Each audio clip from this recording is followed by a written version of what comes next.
Ever since I've seen it strike fear into opponents in the show Baki, I've been obsessed with it. How could a part of the human anatomy be that much of a weapon? The demon back may be fictional, but it is a muscle group that is misunderstood within the fitness community and also taken too lightly.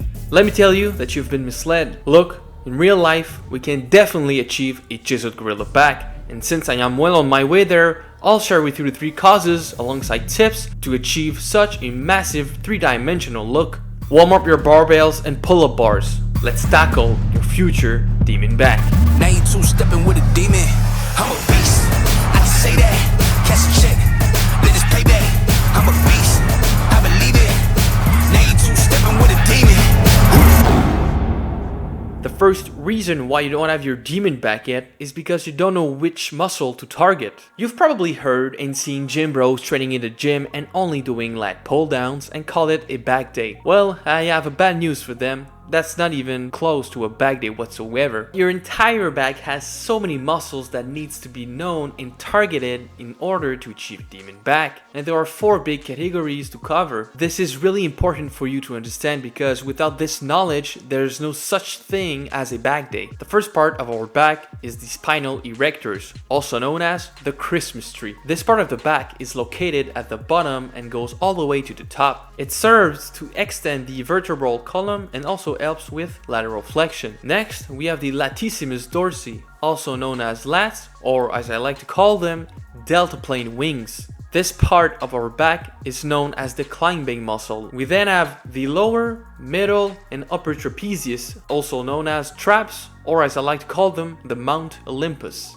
They all serve to maintain a good posture through the supporting of the spinal column. And for the sake of a well-defined look, we have no choice but to include it. We are talking about rear deltoid, or as I like to say, rear delts, or even the forgotten one. This muscle helps stabilize your shoulders and work alongside back muscles to prevent your shoulders from hunching forward. There are some other parts of our backs, just like the rhomboids, the levator scapulae, the teres minor and major, but the 4 listed above are the main ones you need to focus on, and especially as a beginner, since what I'm going to show you will fire them up anyway. Hey guys, if you want a training program just like my boy Robert that is extremely satisfied with it, then go fill the Google form where I'm gonna do your physique review. This is where it all begins, man. I'm gonna guide your way forward, find your weaknesses, find your strength, so you have a better picture and understanding of your own body. And also, this physique review is also free. I'm doing it for you guys. So what are you waiting for, bro? Fill in the Google form down below, get your free physique review, and watch out for your own short video.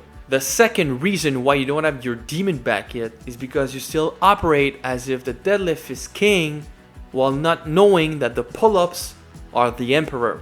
Alright, listen, the first exercise you should master when trying to build a big back are the pull-ups. The pull-ups are the emperor, meaning they are not only essential, but they are also the one that will develop the greatest thickness of the lats while building the traps and the rhomboids. Deltaplane wings will be born from their execution and especially from weighted pull-ups, or a more technical version of them, the scapular pull-ups. For those who can't pull up yet, you either have to explore negative pull-ups, chin-ups, or even Australian pull-ups, which I really like. So the key concept here is that the pull-ups are the cornerstone of your back, not the deadlift. Don't get me wrong here, the deadlift is still the king of all exercise because this is the movement that recruits the most muscle activation within your own body. But the deadlift and any other hip hinge variation of it, like the Romanian deadlift or sumo deadlift, are primarily used to work out the arm strings and glutes, and secondly the traps, and to some extent the lats. Since the latissimus dorsi are one of the biggest pieces of the puzzle, this is why you have to put emphasis on your pull-up game so you do develop them way faster and you achieve a bigger back quicker. The next one on the list are barbell rows and its variations. We're talking about dumbbell rows, pendlay rows, and even seated cable rows. They are the jesters to our king and emperor. They hit all the upper parts of our back. I'm talking about lats, rhomboids, and trapezius to different degrees depending on which grip you use and what exercise you do. They offer you great benefits without necessarily having to tax your shit out of you, so they're really worth it and can't be ignored. With pull-ups, deadlift, and barbell rows, bro, you could be set for so much time if you only kept a good form, increasing the weight and gaining strength. But your demon back look wouldn't be complete without the misfits of the exercise, which are reverse flies. You can do this exercise with either dumbbells or even on a pec deck machine. This movement will target your rear delts and they are necessary for you to complete your look. But we're still missing one thing. The third reason why you don't have your demon back yet is because you're still training with too much of your ego that is stopping you from having an effective routine. Look, it's not even complicated. For us to maximize the density of our back muscles, we need to train with not our egos first, but rather with the tempo most of the time. For example, if you do a pull-up and you don't get 2 seconds of eccentric contraction, bro, you're failing to be effective. And the same goes for lat pull-downs or even rows. If you don't control your eccentric contraction, you're missing out on diving deep into your muscle tissue and therefore growth by stimulating them even more. On easier exercise, just like a seated cable row for example, I even tend to like freaking row that shit and hold it in isometric hold just for me to destroy my muscle on my last repetition just before failure. Bro, look at my back, I'm fucking huge. But I'm not saying you should only train with light weights. Yes, controlling your movement can be great, but often the back muscles need some heavy weight for you to grow, and I'm gonna give you some tips to work around heavy exercises. When you do your pull-up or weighted pull-ups, make sure to have a wider stance that is going to target more the lats and the traps instead of a shoulder width apart grip that will transfer some of the tension onto the biceps. If your grip is failing you on any back exercise, I want you to explore a low yet effective method that is using chalk. If your grip is still failing you with chalk on your deadlift, then you have to explore the overhand grip.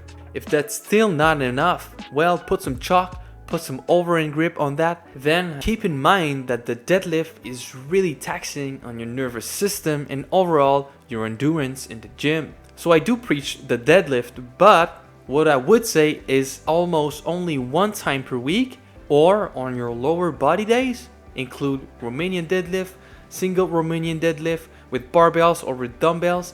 That is surely going to work the same muscle parts like the traps and your glutes and your freaking arm strings the right way. And for the rear delts, if you do work them on your push day, that is where you work your front deltoid, your side deltoid, well, you might lack some strength and some balance because the other 2 heads of the shoulder is already exhausted. So therefore, what I do recommend is include rear delt exercise during your back day so the rest of your shoulders are top shape. Aside from that, I said it earlier, but one of my favorite exercises are actually Australian pull-ups. First of all, you can do them anywhere. You just have to take 2 chairs, put a bar, a broomstick, and bam, you can rep some reps. And they also hit all of the upper back while including our famous rear delts. And then if you want to put a little more focus on your spinal erectors, then after your hip hinge movement, include back extension exercise to really get that Christmas tree popping and going. Finally, make sure you progressive overload over the weeks within your 4 basic exercise